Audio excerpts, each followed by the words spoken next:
Civilization is a bit of an anomaly when it comes to strategy games.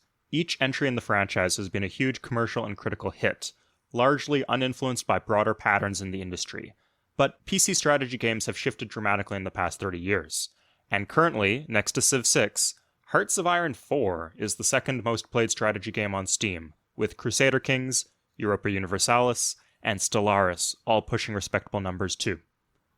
The decline of real-time strategy games is palpable, and a lot has been written on the subject. But today, I want to look at grand strategy games from Paradox. At least, the ones that I actually played. They're not the recent ones.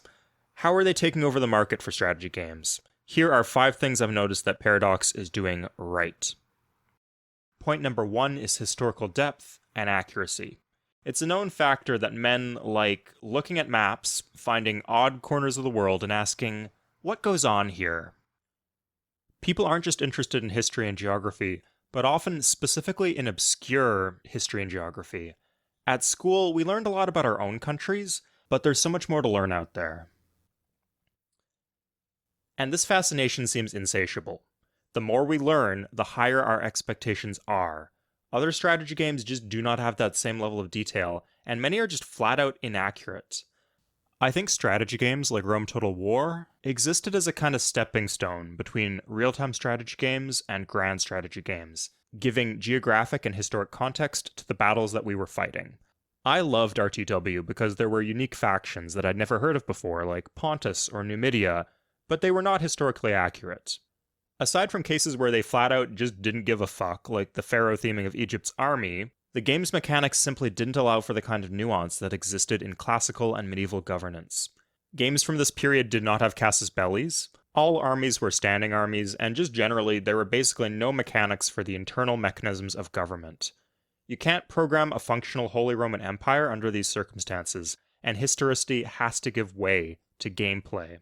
If you take away all the instability and internal divisions of a big empires just become too strong.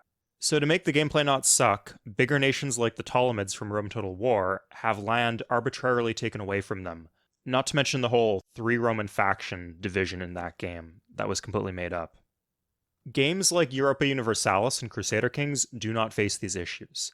The rules of vassalage, inheritance, or peace negotiations might not be perfectly accurate, but they're at least trying to replicate the systems that exist in the real world. And so they can present the world how it was with much, much higher accuracy, which leads to point number 2.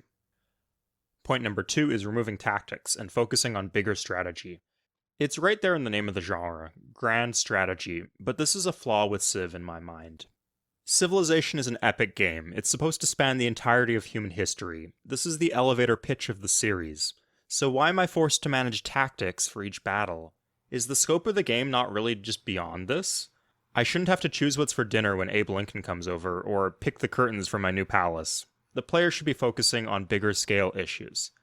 Now, I know what I'm presenting here is my personal opinion, and in Civ it's fine if you disagree, but in more detailed games it drags things down. More historical detail requires a bigger scale, and a bigger scale turns the game into unplayable mush if you're forced to arrange troop formations for every single battle. I adore the conquest scenarios from Civ 3, like World War II in the Pacific, because it is a simplification. A lot of Civ 3 modders have tried their hand at creating an accurate World War II in the Atlantic scenario, with all the battalions and regiments. But the end result is a diorama. It's not something you'd actually want to sit down and play unless you have an incredible amount of patience. Grand strategy games get this. You march the units to the tile, and the battle fights itself, and then you learn if you win or not. Combat is an abstraction, and it needs to be an abstraction. Otherwise, these games couldn't get away with the scale and the level of detail that they have.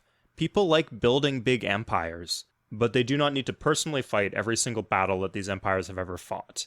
At least, not in every single game. Number 3 is the ability to play weird little factions.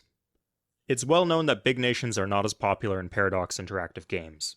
Lemon Cake is a great video on this subject that I'd recommend you check out, but basically, players like to grow tall, have less micromanagement, and we feel better if we accomplish things on weaker factions. I, personally, am a precious little snowflake, and I want all my playthroughs to reflect this individuality, which nobody truly understands, except maybe the Regency Council of Moldovia. In Paradox games, there are hundreds of factions, and you can play as every single one. Civ and Total War restrict which factions you can play as. It feels like a bit of a Potemkin village, that the game doesn't work organically, so they need to curate an experience for you. Not Paradox, though. If you want to play as Luxembourg and get absolutely bodied by Germany, that is your God-given right.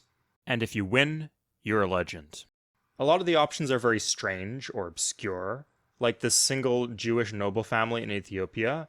There's not a ton of detail for them, but you do get custom missions like building the Third Temple or founding the Kingdom of Israel. As Moldova in EU3, you can form Romania. You're given things to work towards. Point number 4 is having elements of life sim games. A lot of people play Civ or Total War because they like to roleplay, but most strategy games are not optimized for this.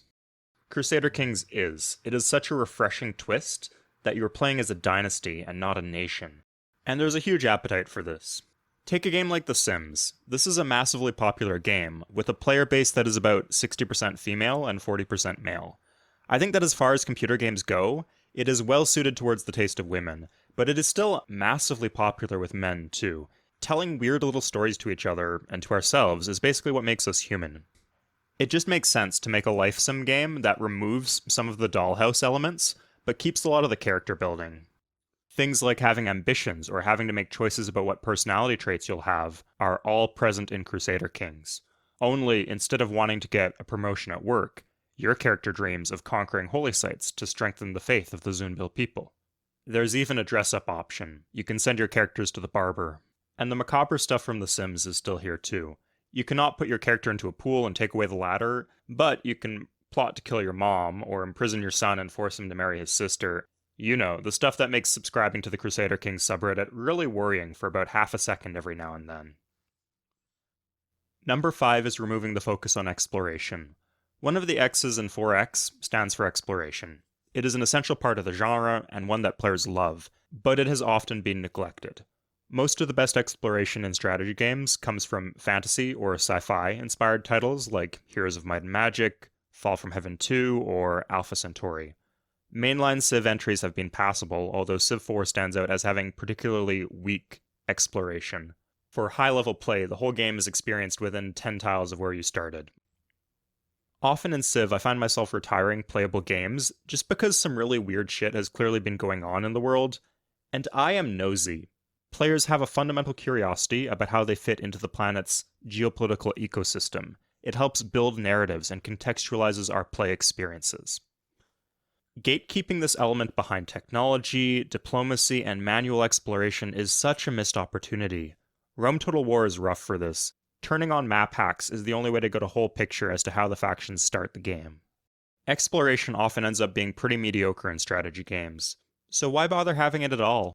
The AI can see the whole map at all times, why can't we? Why not just passively give generous map information to the player, without them needing to trade for it or manually explore it themselves? That's what grand strategy games do. Again, the gameplay has become much more intricate, and the scope of these games are wide, but also very detailed.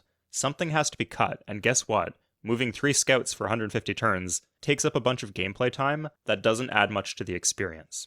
Check out Crusader Kings. There's no exploration or colonization, so I can just pan across the world and see what's going on.